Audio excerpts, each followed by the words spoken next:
जहाँ सोच वहाँ शौचालय। ये नारा देते समय सरकारी नुमाइंदों ने क्या सोचा होगा, मुझे नहीं मालूम। लेकिन जब मैं कहीं यात्रा पे निकलता हूँ तो भारतीय पुरुषों को सड़क के किनारे इस नारे का उपयोग करते हुए देखता हूँ, तब समझ में आता है कि नारे को किस और अर्थ में भी लिया जा सकता है। जहाँ सोच वहाँ शौचालय।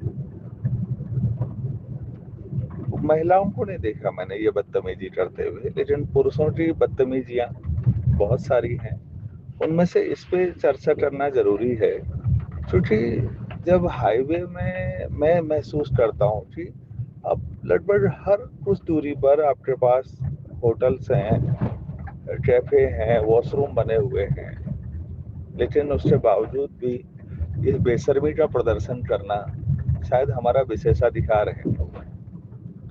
ये वैसे ही पुरुष होने के विशेषाधिकार हैं, जैसे मुझे याद है कि बचपन में जब हम कॉलेज में पढ़ते थे या स्कूल्स में उस दौर में, तो मैंने लड़कियों को टू व्हीलर चलाते हुए नहीं देखा था, क्योंकि स्कूटर और मोटरसाइकिल थे। स्कूटर फिर भी कुछ घरों में थोड़ा बहुत होता होगा, बाइक अनकंफर्टेबल थी, वो नहीं चलाते थे। लेकिन जब स्कूटी आई तो मैंने महसूस किया कि एक बड़ी संख्या में महिलाओं ने और लड़कियों ने टू व्हीलर चलाने शुरू किए, और उससे उनकी जिंदगी काफी आसान हुई है, इसमें कोई दो राय नहीं है।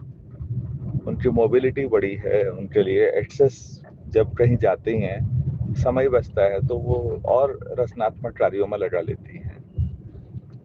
लेकिन इसी दौर में मैंने एक चीज और भी गौर की कि जो ही स्कूटी की सेल बढ़ी, पुरुषों के अंदर एक कहीं से अहंकार तो जगा कि अब यार हम स्कूटी चलाएंगे टाइप का जो एटीट्यूड होता है। तो आपने देखा होगा रॉयल एनफील्ड जैसी जो बड़ी भारी मोटरसाइकिल है, वो उनकी सेल अचानक बढ़नी शुरू हुई है, क्योंकि पुरुषों को दिखाना है कि आज भी हम तुमसे कहीं बड़ी और भारी और मतलब ऐसी चीजें चलाते हैं जो तुम्हारे बस की बात नहीं है वाला एटीट्यूड है। ये तुम्हारे बस की बात नहीं है हर जगह जाहिर होता है। मुझे तो, मैं गणित का विद्यार्थी रहा हूँ, और वहां भी ये बड़ी सोच रही है कि लड़कियां कहाँ मैथ्स पढ़ पाएंगी। तो एक बड़ा परसेप्शन है, पुरुषों ने इसे इतना फैलाया है कि ये शायद उसमें महिलाएं भी भागीदार होंगी एक उम्र के बाद, उनको भी समझ नहीं आया होगा कि आज भी आप देखेंगे तो ह्यूमैनिटीज में गर्ल्स की संख्या मानवीय की विषयों में ज्यादा है, और अगर साइंस की बात करें तो बायो में ज्यादा है।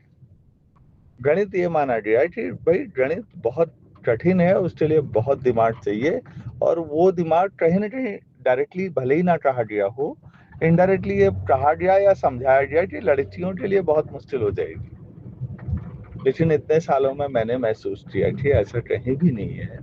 ये जेंडर बायसनेस सब्जेक्ट में नहीं है, हमारे दिमाग के अंदर है। तो ये जो पुरुषों के दो तीन रूप में समझ पाता हूँ, क्योंकि मैं मानवीय का विषय नहीं रहा, तो अपनी बातों को बहुत सिस्टमेटिक और गहराई से नहीं रख पाता। वो कमी मुझे अपने व्यक्तित्व में हमेशा महसूस होती है। इसीलिए मैंने बात सरल सरल उदाहरणों से की। आज यात्रा कर रहा था, अल्मोड़ा जा रहा हूँ, तो रास्ते में दो तीन जगह दिख गए जहाँ आसपास होटल भी हैं, शौचालय भी हैं, लेकिन पुरुषों को खुले में ही प्रदर्शन करना है और ये बताना है कि हम अभी भी कितना सुधर पाए हैं।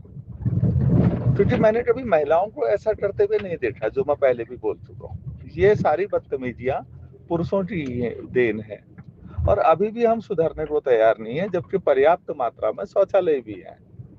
तो इस पूरी बातचीत का उद्देश्य ये था कि कम से कम इन ऐसी छोटी छोटी चीजों पे तो आप हम सबको शर्मिंदा मत कीजिए। अगर इस बातचीत से कुछ लोगों को भी शर्म महसूस होती है कि जब हम कहीं भी शौचालय का उपयोग कर सकते हैं, जा सकते हैं, तो क्यों कर रहे हैं आप ऐसा। सभ्य होने का मतलब सामान्य शिष्टाचार भी है, उसके कई सारे मानक होते होंगे, लेकिन एक सामान्य शिष्टाचार तो अपनाइए कम से कम। कहीं पर भी आप पढ़े लिखे कहते हैं और दुनिया में कहते हैं कि अब हम विश्व गुरु बन चुके हैं, तो भाई कुछ व्यवहार में भी गुरुता आनी चाहिए, इतना हल्कापन अच्छा नहीं है।